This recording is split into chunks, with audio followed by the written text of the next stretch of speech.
Les persécutions et même les viols continuent dans le monde. Que répondre aux personnes qui disent s'il y avait un Dieu, il interviendrait dans ces événements? Mais pourquoi n'apporte-t-il pas de solution à ces problèmes? Alors pourquoi n'intervient-il pas et autorise-t-il ces événements? Dans ce cas, quelle est la sagesse derrière tous ces événements dans le monde? Les viols ou la pédophilie? Que dire de tout ça? Mais la victime dans l'histoire, elle n'a rien demandé. Mais quand l'événement se produit, si Dieu le souhaite, il ne peut pas intervenir et empêcher cet événement? Le monde ne pourrait-il pas être un meilleur endroit, sans aucune douleur par exemple?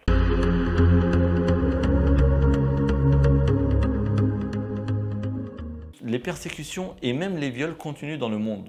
Que répondre aux personnes qui disent s'il y avait un Dieu, il interviendrait dans ces événements? Tout d'abord, cette question n'est pas une preuve de l'absence d'un créateur, car il s'agit d'une question liée à la volonté du créateur. La question c'est pourquoi il n'empêche pas l'oppression ou pourquoi il l'empêcherait? À aucun moment, cela montre l'absence d'un créateur. C'est comme si quelqu'un qui n'aime pas la fonctionnalité d'un téléphone disait « ce téléphone n'a pas été conçu par un ingénieur » ou bien « ce téléphone ne possède pas d'inventeur ». Comme dans cet exemple, regarder ce qui se passe dans le monde et dire qu'il n'y a pas de créateur, c'est une conclusion illogique.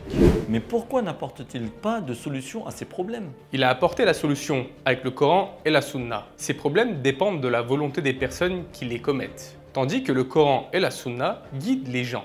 On observe qu'il est interdit de tuer des innocents ou qu'il est obligatoire de donner une aumône pour les plus démunis. Si une personne n'applique pas les solutions proposées par Allah, c'est cette personne qui est coupable et non Allah. Car les solutions existent et sont proposées par Allah, mais c'est l'homme qui ne l'applique pas. D'accord, mais Allah n'est-il pas infiniment puissant et compatissant? Alors pourquoi n'intervient-il pas et autorise-t-il ces événements? Hacha, son pouvoir ou sa miséricorde sont-ils limités? L'exemple que vous donnez n'est pas une question de pouvoir ou de compassion. C'est plutôt une question de sagesse. Il est impossible qu'Allah soit indifférent face à ces situations, car c'est lui qui nous donne la compassion et donc c'est lui qui nous permet de regarder ces situations avec pitié ou avec de la peine. Cet attribut nous vient d'Allah. C'est donc illogique de voir le reflet et rejeter la source de cet attribut qui est Allah. Depuis que nous sommes nés, Dieu s'est présenté à nous avec de nombreux cas de compassion. Par exemple, lorsqu'une personne donne un verre d'eau à quelqu'un d'assoiffé, on observe de la compassion, n'est-ce pas? Dans ce cas, comment peut-on dire que Dieu est indifférent alors que c'est lui qui met à disposition toute cette eau, toute cette pluie dans l'univers pour tous ses habitants? Dans ce cas, quelle est la sagesse derrière tous ces événements dans le monde? Dieu a créé l'homme avec une volonté et cela comporte beaucoup de sagesse et de bienfaits. Mais le mal dans tout ça, c'est quand l'homme n'utilise pas correctement sa volonté. Finalement, ce n'est pas la création de quelque chose qui est mauvaise, mais sa mauvaise utilisation. Par exemple, le feu comporte beaucoup de bienfaits. Si une personne arrive et met sa main dedans, peut-il dire que l'existence du feu est mauvaise? Bien sûr que non. Comme dans cet exemple, la volonté de l'homme comporte beaucoup de bienfaits. C'est d'ailleurs un des rares attributs qui nous différencie des autres êtres sur Terre. Si la personne utilise cette volonté pour persécuter, pour commettre des injustices ou même pour violer, c'est cette personne qui est mauvaise et non l'existence de la volonté ou l'existence de l'être humain de manière générale.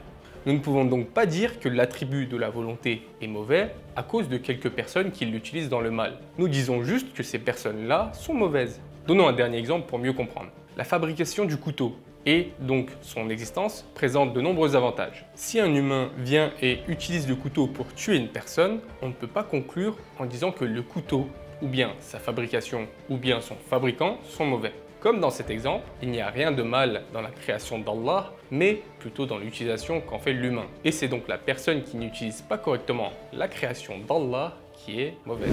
Les viols ou la pédophilie? Que dire de tout ça? L'homme possède sa propre responsabilité. Par exemple, il n'est pas mauvais qu'Allah crée l'humain avec des désirs sexuels, car beaucoup de bonnes choses en découlent.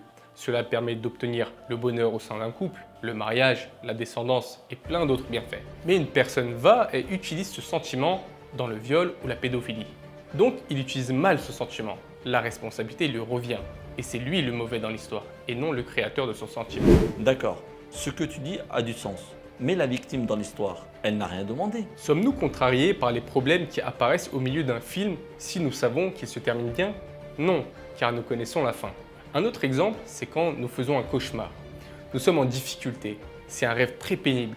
On dirait que ça dure une éternité. Mais quand on se réveille, on arrive à oublier ce rêve juste en buvant un verre d'eau. Ou bien l'inverse, il y a des personnes qui mènent une vie très compliquée, avec beaucoup de problèmes. Mais le soir, quand ils dorment, ils oublient tout jusqu'au matin.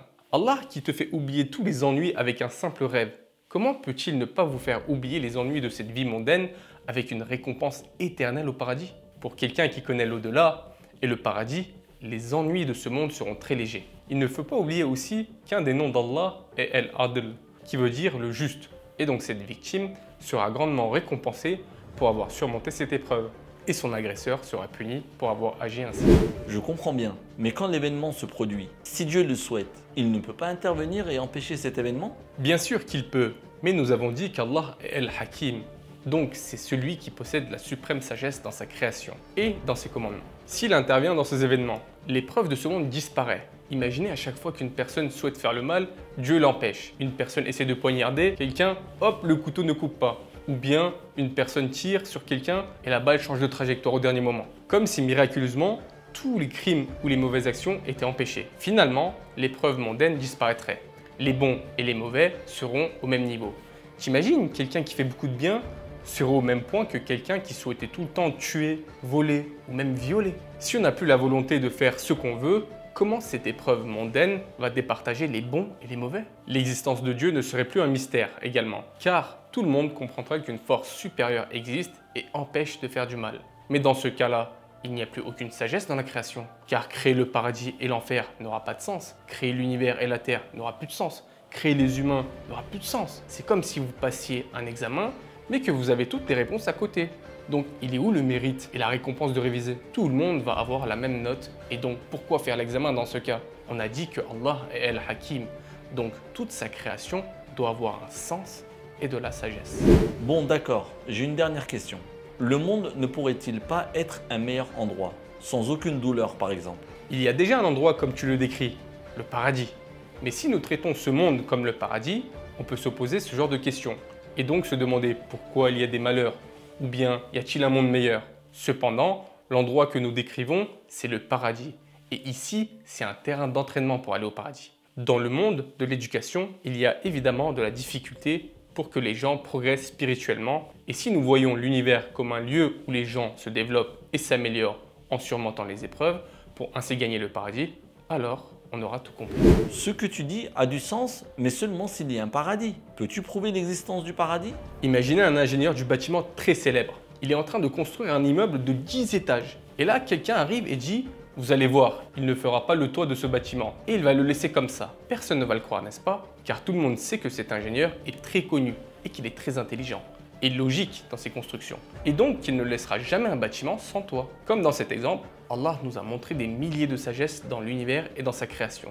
Il serait déraisonnable de faire vivre les gens qu'une courte période, de ne pas récompenser les bons, de ne pas punir les mauvais. En d'autres termes, la vie continuera dans l'au-delà, car Allah ne nous a pas créés pour seulement vivre et mourir. S'il nous éprouve, c'est qu'il y a une raison derrière.